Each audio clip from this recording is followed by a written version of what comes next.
I'm Judy Zelina. Welcome to the Millcreek Government Channel. When we think of the Erie Humane Society, we immediately think of a place where we can go to adopt a pet or drop off a lost animal. Although they do provide these services, there is so much more to our local Humane Society. The services they provide seem endless. And Nicole Leone, the executive director, is always thinking of a new project or service to add to the list. Nicole is joining us on the program today to remind us of all that they provide and also what's been added within the last year. So good to see you, Nicole. So nice to see you. You've really gotten to know me because you know that I'm busy, and we are always busy at the Humane Society. It's so funny. Viewers, I was just telling Nicole, she's the type of guest I don't even need questions or notes. All I have to do is sit here and show up because you just have to say, what are you doing at the Humane Society? You're so passionate. I am. You know, we've all faced, I want to talk about how we've all faced challenges during COVID. Yes. What hurdles did you encounter and how were you able to get past them? That's a really great topic. So for the Humane Society, when we heard about COVID and when everything started, it was a little scary because we knew that we were already in Q1 of the year, and that's a really slow quarter for us in terms of donations and such. Mm-hmm. And we gear up for the second and third quarters, which are going to be fundraising events. And when I say the word events, we know nobody had events, right? No. So for us, it was we are frontline workers. We had to be working and taking care of animals, though, not people. And so we couldn't just shut down, and we couldn't not come to work. So we did have to lay off people for temporarily, but it ended up only being 10 employees cleaning and feeding 90 plus animals, and then trying to do our regular jobs. So that was one hurdle in itself, but we're very fortunate to have a community passionate about animals, and they stepped up and really helped with donations and such. But we lost 31% of our operating budget because we couldn't host our biggest fundraisers. So we were gearing up to have a huge concert that we always have, and just a number of events that help us save money for the pets and get through the slower times of the year, and that didn't happen. So it was definitely hard to navigate, but Erie Gives Day was very big for us last year. And because of that, that helped sustain us for quite a bit and sustain, we spend $42,000 a year on outpatient medical care for our pets. So we really need these events to happen. So we're getting through that though, because we're going to have events this summer.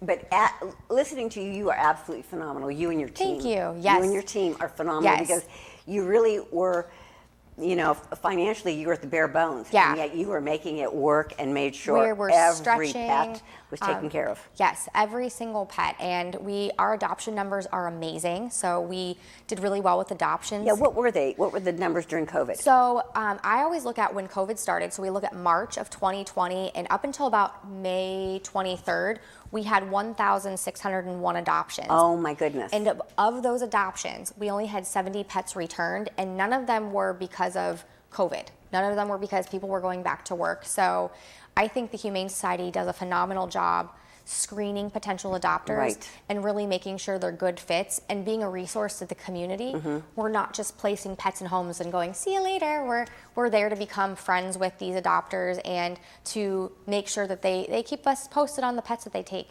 Well, you make sure if they come in, it's not just like a frivolous decision. It's like, you know what, I think today I want a dog. Yes, and some people actually, so I love reading our Google reviews, and that can be a good thing and a bad thing, but somebody actually commented negatively on our Google review that we're just the strictest place to adopt a pet. And I pat myself on the back for that. Kudos. Yeah, and I say my adoptions team does one heck of a job. Yes. Because we are there for these pets. Yes, and you are. We're there to give them that next chapter. And so if we're too strict, I think that's because we really want to see the best outcome for them. So that's why you did not see a large number of pets being returned. I really believe so. And I know that a lot of people are saying there's a national trend in pets coming back. Right. Mm-hmm. And again, I pat my staff on the back and I say, what a great job, because we're not seeing that. Okay. I want to move on to, you mentioned fundraisers. Yes. What are you going to be doing this year? Because I can't wait. So in June, we have our Fiesta event, which is at the Bayfront Anchor Plaza. So that's down at the Marriott, which is so exciting. And then in July, we have just a number of things. We have Adopt-A-Palooza, we have puppy yoga, We have our car show Wait. coming up. Stop right there. What is puppy yoga? Oh, puppy yoga. Come on, I got to hear about this. So we're actually collaborating with iRock. So iRock the gym, Okay. super exciting. And we are going to host on July 11th 2 different sessions with 30 people. So 30 people per session can register, where you do yoga and we will have adorable puppies running around and being super cute. And if that doesn't make your Sunday, I don't know what does, because it screams to me like you have to sign up for puppy yoga.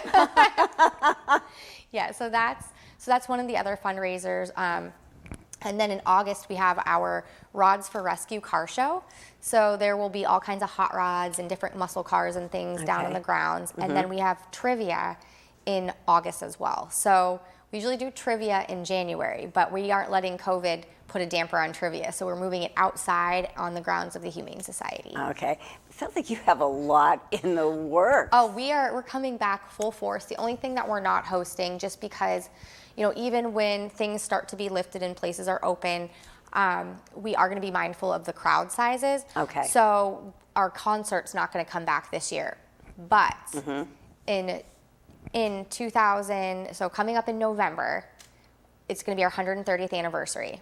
130 years of providing the community with Happy anniversary. Thank you. So we're so excited about that. So we're going to come back bigger and better in 2022 with a very awesome concert. So to celebrate the 130th. I'll be there. Perfect. I can't wait to see you. And I want to talk now a little bit about, I don't think some of our viewers knew this or understand what is involved. You are a no-kill, fear-free animal shelter that focuses on rehabilitation. Can you explain the fear-free process? Absolutely. So fear-free was something that was actually instituted by a veterinarian who really started to see how even in his own practice, pets become very fearful and maybe even overly stressed coming to the vets, going to get shots, going to get vaccines, and how that can put their mindset and make them very uncomfortable. Well, then he took it a step further and he incorporated practices that at his own vet office that could be done to eliminate stress.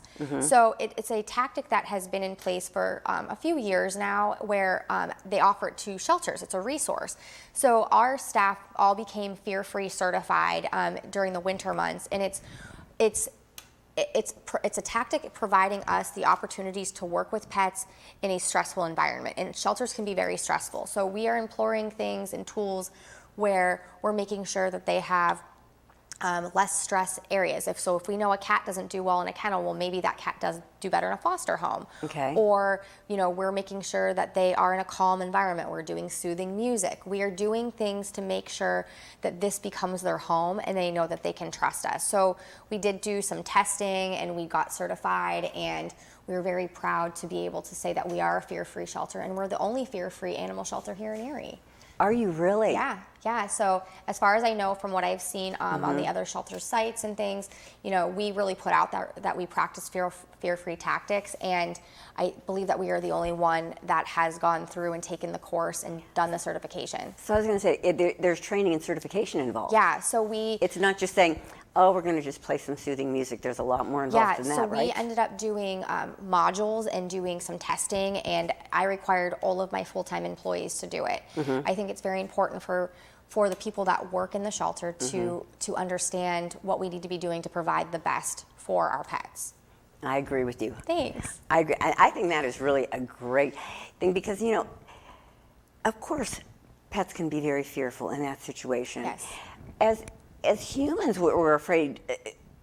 Children are terrified going to a doctor sometimes. It's just that fear factor. So. And I think for us too, we have to remember we were wearing masks for a really large part of the year. Yes. So we're getting stray animals in that have never seen us before, and then we're approaching them with our mask on, and they read facial expressions. Right. So I think that this was a really great time for us to take that second step and learn about what fear-free is and how we could be doing more for these shelter pets. So we did, and I think we're better for it. Good. Well, you also operate under no-kill standards. Yes. Okay, and so you provide shelter and rehabilitation to pets here in our area. Yes. but it also expands across the nation for you, doesn't it? Absolutely. So I started in June of 2015 with the Erie Humane Society, and coming on, it was different because remember, our organization has been here for so long. So I think for any director, you want to kind of take a look at the mission of the organization, and a lot of rescue practices have changed over time. For myself and my board of directors, we felt that, becoming a no-kill shelter is hugely important, and we have the size and capacity to provide wonderful homes for every pet. So we don't euthanize for space, we don't euthanize for a breed or an age or anything. These pets reside with us. But our adoption numbers are so amazing. We average 130 to 140 adoptions almost monthly.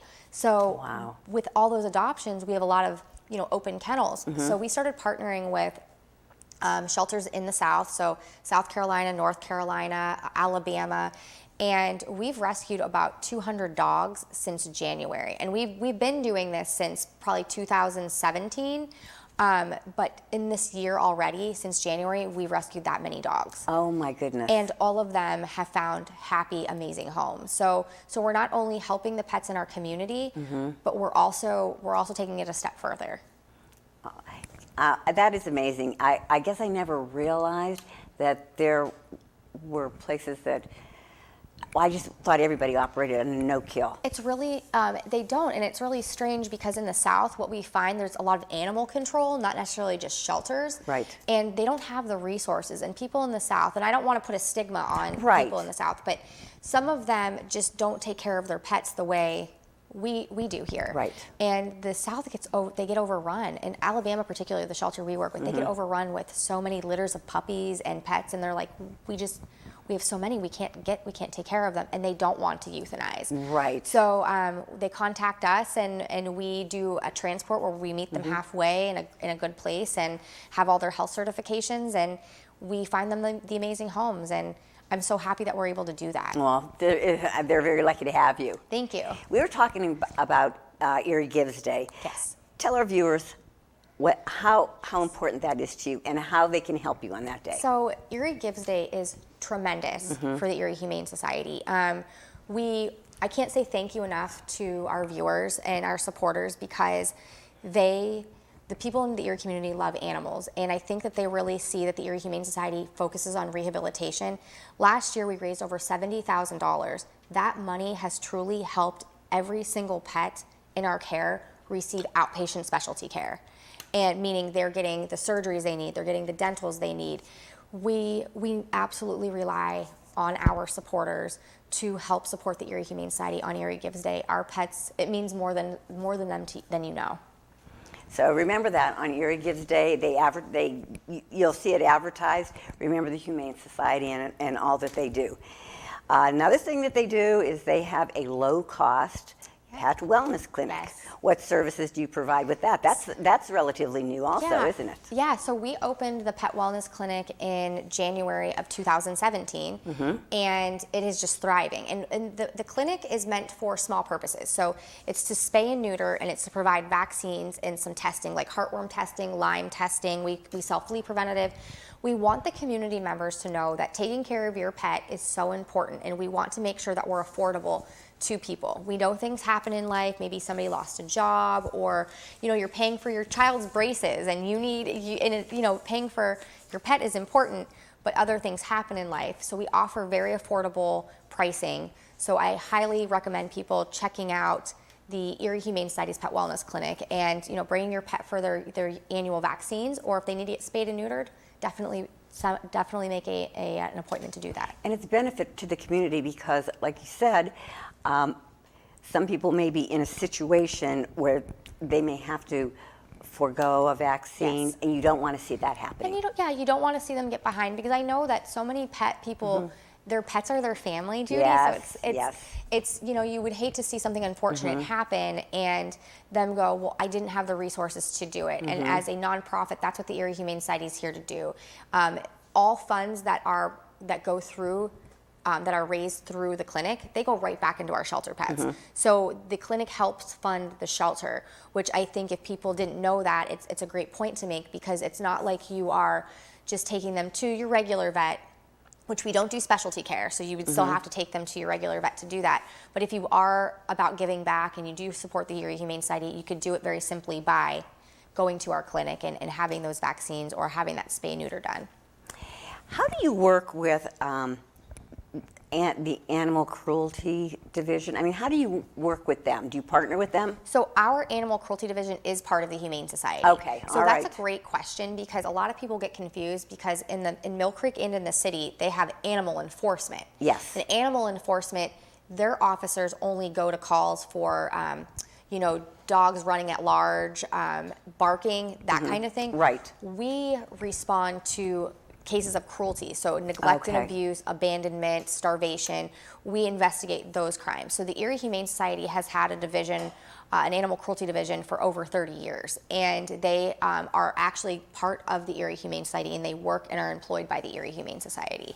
And you usually find these cases by a neighbor calling, or Yes. somebody calling on that? Yes, on them? so we'll get phone calls, and people will let us know what's going on, and then Brian and Lisa, they are our two amazing officers.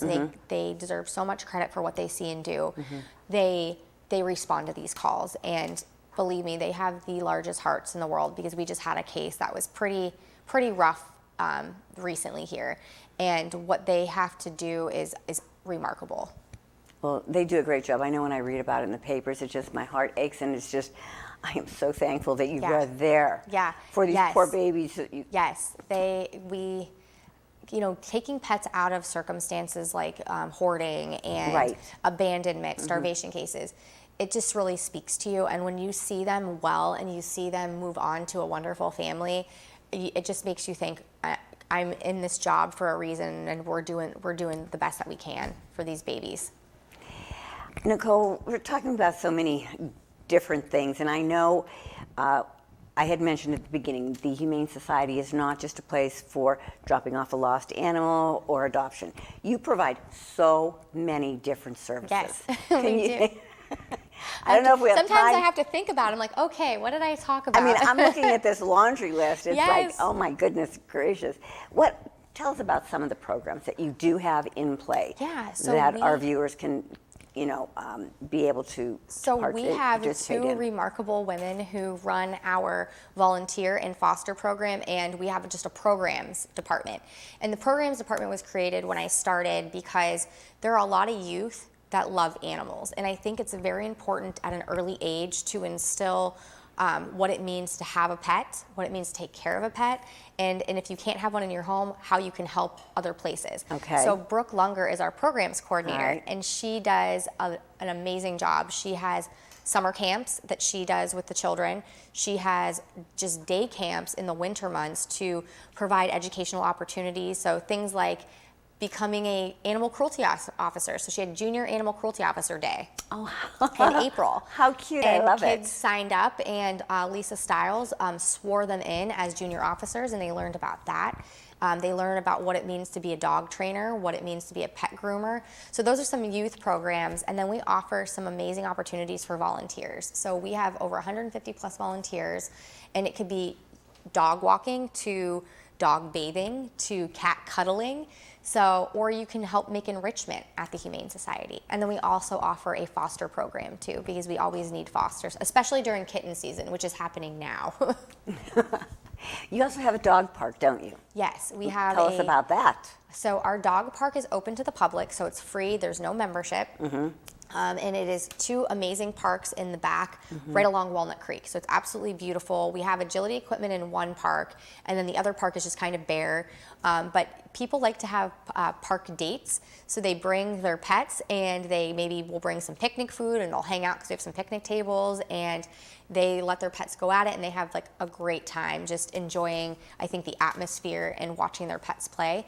So people can come and utilize our dog park, and if we're open, take a stroll through the Humane Society. And now a stray. If I had found a stray cat or dog and I brought it to the Humane Society, what happens then?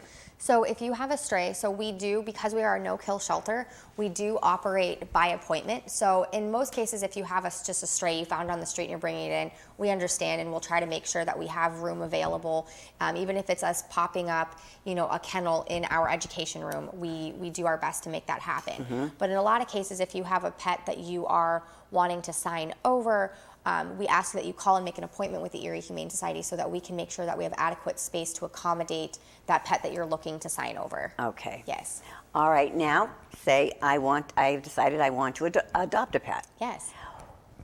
What exactly is involved in that process? Well, with COVID, what type of training? Yes, with COVID, we had to really make sure that we were virtually active, if you will. Yes. So you can actually start with visiting our website. So that's www.eriehumanesociety.org. You can hit adopt, look at all of the available pets. And then if you're interested, you could actually fill out an application right online. It goes right to our adoptions counselor or manager, I should say, Right. Michelle Homan. Okay. And then we'll screen your app, and if it's approved, we'll call you and set up an opportunity for you to come in and make an appointment. But if you're not sure of pets and you want to just come into the shelter, you're welcome to do that and walk around and fill out your application there. Oh, okay. And then, like I said, you do checking. You do check to make sure it's going to be a Yes. secure, Yes. loving, safe home. Yes, so we check, we will check if you rent your home, we will see if you have a fenced-in yard, depending on what pet you're wanting to take home. We check vaccine records, so we ask for vet references, and in a lot of cases, sometimes we'll ask to do a home visit too. So we're really wanting to make sure that these pets that are leaving us are with the best possible adopter, and you might be interested in one pet, and we might say, hey, this might not be a good fit, and we'll introduce you to another, because we want to make sure that we're helping you and we're helping them. Right, right. Well, Nicole, our time is getting to an end, Yeah. so I want to ask you, what advice would you give to someone who is interested in adopting a pet? Yeah, I think a lot of times I always say, make sure you're ready. So if you are, if you are working, 12 plus hours a day, make sure that you have the time to give to a pet, especially there's kind of like a 3 rule where, 3 weeks, 3 months, 3 years, and it takes time for pets to adapt to certain situations. And I would definitely make sure you consider that. And then, come to the shelter, take a look around, because if you're not ready, maybe you can foster. And if you're not ready to foster, you could start with volunteering, and then we'll help get you there. Okay, so there are many ways that we can help you. Yes. Erie Gives Day, volunteering, foster a pet, adopt. Fostering anytime. We really need it, so you can apply to do that. And if you're not sure, just give us a call and we'll give you a laundry list of things. And also, donations do not have to wait for Erie Gives Day. No, people can. So I just want to point that out. You just No. don't have to wait for one Yeah, day. people can send in monetary donations online. Again, we make things very virtually easy now. Or you can donate through Facebook, or if you want to just donate items. We need What do you need? cleaning supplies, Clorox wipes. We always need blankets and towels for our pets, leashes, collars, those kinds of things. So anything that you can think of, and we're always in need of Purina cat chow or dog food too. Okay.